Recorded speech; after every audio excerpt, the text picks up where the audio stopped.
You've been studying English for years. You can read novels, you can write emails, but then a native speaker talks at normal speed and everything falls apart. You freeze. You panic.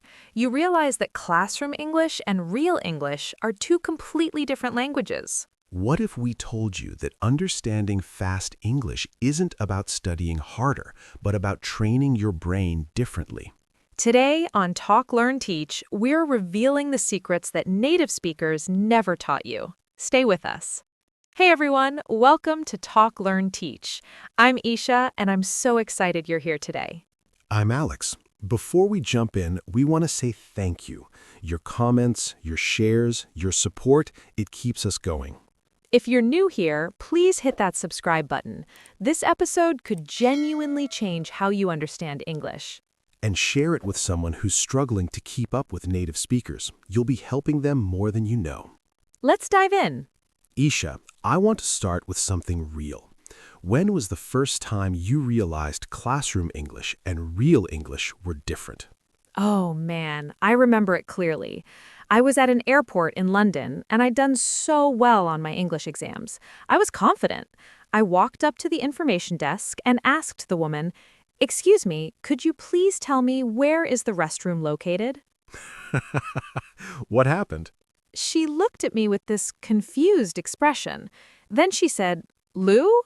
Down there, mate," and just pointed. I stood there thinking, what did she just say? What's a loo? So it wasn't just the words, it was everything.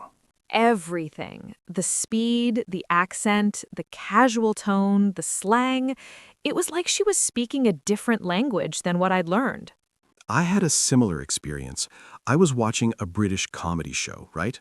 I'd studied for hours. I was ready. But within the first 2 minutes, I understood almost nothing. What was the problem? The comedy wasn't explained. The references were local. The dialogue was rapid fire. People interrupted each other. There were pauses and mumbles. It was chaos. But that's how real people talk. Exactly. And that's the gap nobody tells you about.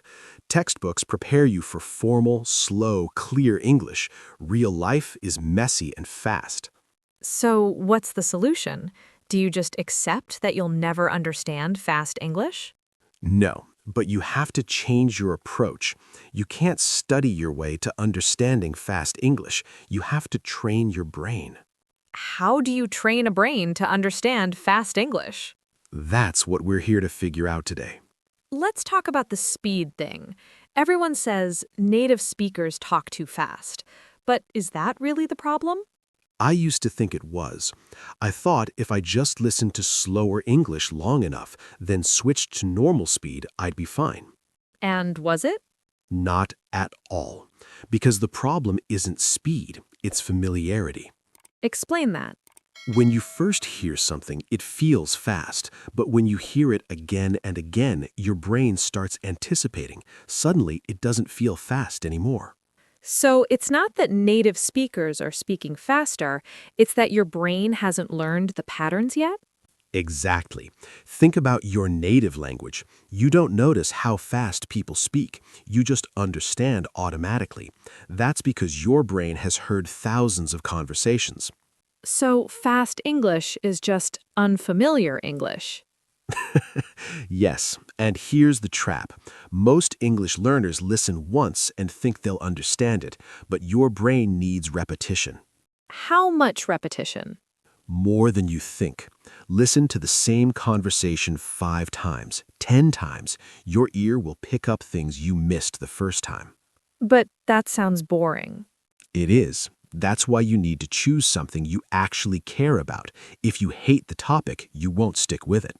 So pick something you're genuinely interested in? And listen to it repeatedly. That's the secret that changes everything. Let's talk about something specific. Word sounds blending together. That's a real issue for fast English. Huge issue. I remember listening to someone say, "Did you eat yet?" and hearing, "Did ya? Eat ya?" They're the same words, but they sound completely different. Completely different. And native speakers aren't even aware they're doing it. It's natural pronunciation. So how do learners deal with that? First, you have to understand that it's happening. Once you know words blend, you start listening for it. You start hearing the pattern. What are some common blending examples? Want to becomes wanna.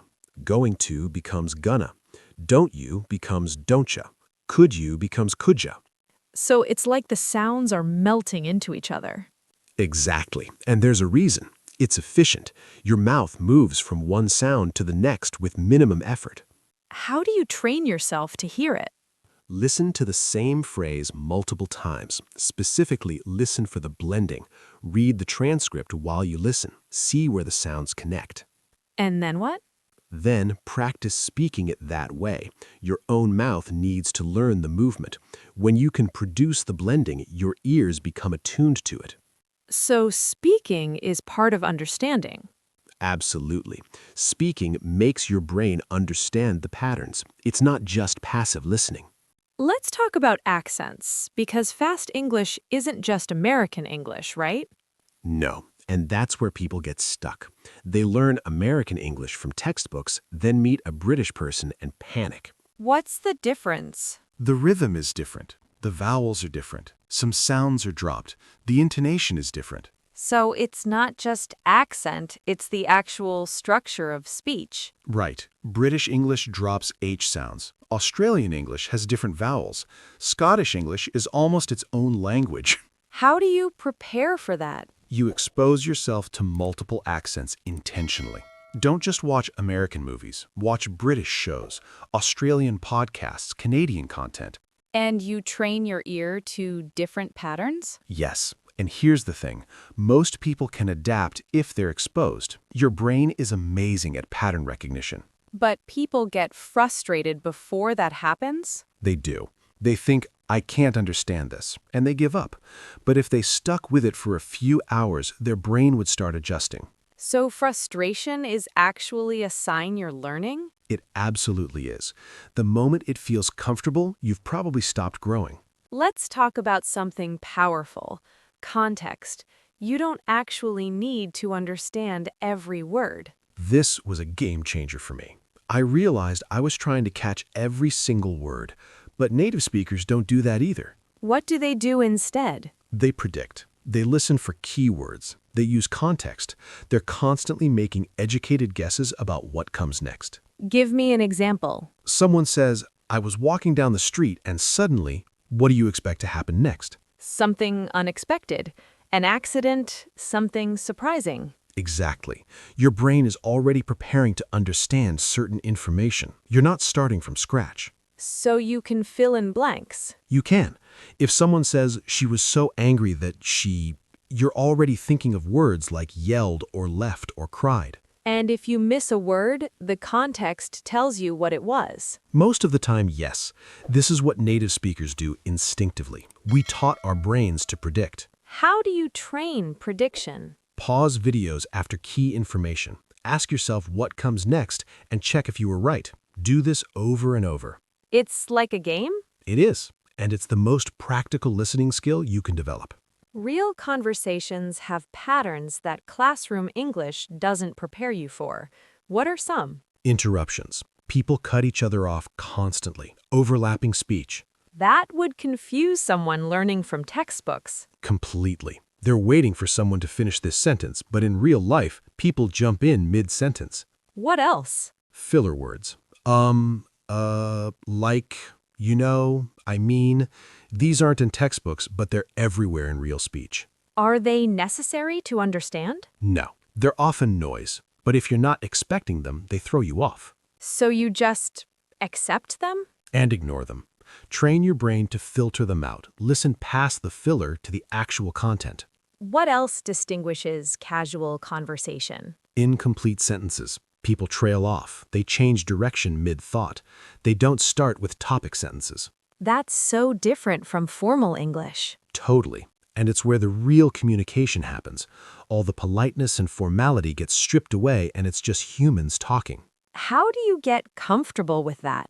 Watch unscripted content, real conversations. Notice the patterns. Embrace the messiness. Here's something people don't talk about. Fast English usually carries emotion. Tone matters. Yes, and native speakers communicate as much through tone as through words. What do you mean? Someone saying, "Yeah, that's great," can mean it genuinely or sarcastically. The tone tells you which. So you need to listen to how something is said, not just what is said. Exactly. And when you're struggling to understand the words, you can still understand the emotion. How does that help? It gives you context clues. If someone sounds frustrated, the content is probably about a problem. If they sound excited, it's probably good news. So emotion is part of the message. It's a huge part, and it helps your brain fill in gaps when you miss words. How do you practice listening for emotion? Watch movies with subtitles. Mute the sound first and read the dialogue. Then unmute and just listen to the tone. Notice how tone changes the meaning. That's clever. It trains your ear to pick up on emotion, which makes everything else easier to understand. People often think they need to know more vocabulary to understand fast English. Is that true? Not really. Here's the secret. You probably already know most of the words. What do you mean? Native speakers don't use more advanced vocabulary in fast conversations. They use the same common words over and over. So what's the problem? The problem is how the words are used. Phrasal verbs, idioms, words used in unexpected ways. Give an example. Get. Such a simple word, but get up, get over, get it, get along, all different meanings. So context determines meaning. And listening for how the phrase is used. Once you understand phrasal verbs, you've understood a huge chunk of how English actually works. What about idioms? Idioms are important. It's raining cats and dogs, break a leg, piece of cake. These can't be understood by translating words literally. How do you learn idioms? Exposure and curiosity. When you hear something that doesn't make sense, ask about it. Look it up. Remember it. But you don't need to memorize hundreds. No, just the common ones, the ones that come up in real conversations. Your listening will improve dramatically once you know 50 key idioms. Let's give our listeners actual strategies they can use right now. What's number 1? Active listening. This means you're not just passively hearing, you're engaged. You're taking notes mentally. You're focusing. How do you do that while listening? Pick out key words. Don't try to understand everything. Just follow the main idea. Let your brain fill in the rest. What's number 2? Repetition with purpose. Listen, listen, listen. But each time, focus on something different. First time, main idea. Second time, key words. Third time, details. And the 4th time? You probably already understand it. What's number 3? Speaking while listening. This sounds weird, but shadow speak. Repeat what you hear right after you hear it. Even if you don't understand it? Especially then. Your mouth learning the sounds helps your ears understand them. What's number 4? Consume content you love. Real documentaries about your interests, podcasts on topics you care about, YouTube channels that excite you. Why does that matter? Because motivation keeps you going, and when you care about the content, you listen harder. What's number 5? Embrace your own pace. Don't compare yourself to other learners. Don't expect to understand everything immediately. Celebrate small progress. What do learners do wrong when they're trying to improve? They listen once and expect to understand. Then they get discouraged. How many times should they listen? At least 5 times before moving on. And that's minimum, sometimes 10 or 15. That's more than people expect. It is, but that's how learning works. Repetition builds neural pathways. What else do people do wrong? They avoid accents they don't understand. They stick to what's comfortable. But that prevents growth. Completely. You have to expose yourself to what makes you uncomfortable. What else? They focus on every single word. They get stuck on one unfamiliar word and miss the rest of the sentence. So they should let go of unknown words? Yes. Mark them for later, but don't let them derail your understanding of the whole message. Any other mistakes? Yes. They don't use their mistakes as learning opportunities. They get embarrassed or frustrated and give up. But mistakes are how you learn. Mistakes are the whole point. That's where growth happens. How long does it actually take to get comfortable with fast English? Depends, but if someone practices consistently with focused effort, 3 to 6 months can make a huge difference. That's not as long as people think. No, but it requires consistent, deliberate practice, not just passive listening. What does consistent practice look like? Every single day. 30 minutes minimum. Focused, intentional, not while doing something else. And people see improvement that quickly? They do. Small improvements at first, but they add up, and the confidence boost is huge. Why does confidence matter? Because confidence makes you willing to engage in conversations, and conversations are where real learning accelerates. So, understanding fast English is partly about mindset. Largely about mindset. Believing you can do it, sticking with it when it's frustrating. That's 70% of the battle. Do you have a story of someone who improved dramatically? I do. My friend Maya was exactly where we started this episode. She'd studied English for years but couldn't understand movies. What changed? She started watching the same British show over and over, just one show. She watched it, read about the characters, joined online forums about it. And? By episode 10, things clicked. By episode 20, she was understanding most of the dialogue without subtitles. What was the difference? Repetition. Obsession. She loved the show so much she didn't give up, and her brain adapted. That's powerful. It is, and it shows that understanding fast English isn't about being smart or talented. It's about persistence and choosing the right content. All right, let's wrap up. What's the one thing you want listeners to take away? That understanding fast English is a skill. Skills can be learned. They require practice, but they're not magic. And patience. And patience. So much patience with yourself. What should listeners do after this episode? Pick one piece of content they love, something they're genuinely interested in, and commit to listening to it 5 times this week. Just 5? Start small, build from there. The goal is consistency, not intensity. Before we go, we need to remind everyone to subscribe to Talk, Learn, Teach. Hit that subscribe button. It takes 2 seconds and helps us create more content for you. And please drop a comment. Tell us your story. What's the biggest challenge you face with fast English? Or tell us what content you're going to start listening to. We want to hear from you. Your comments inspire us and help us make better episodes.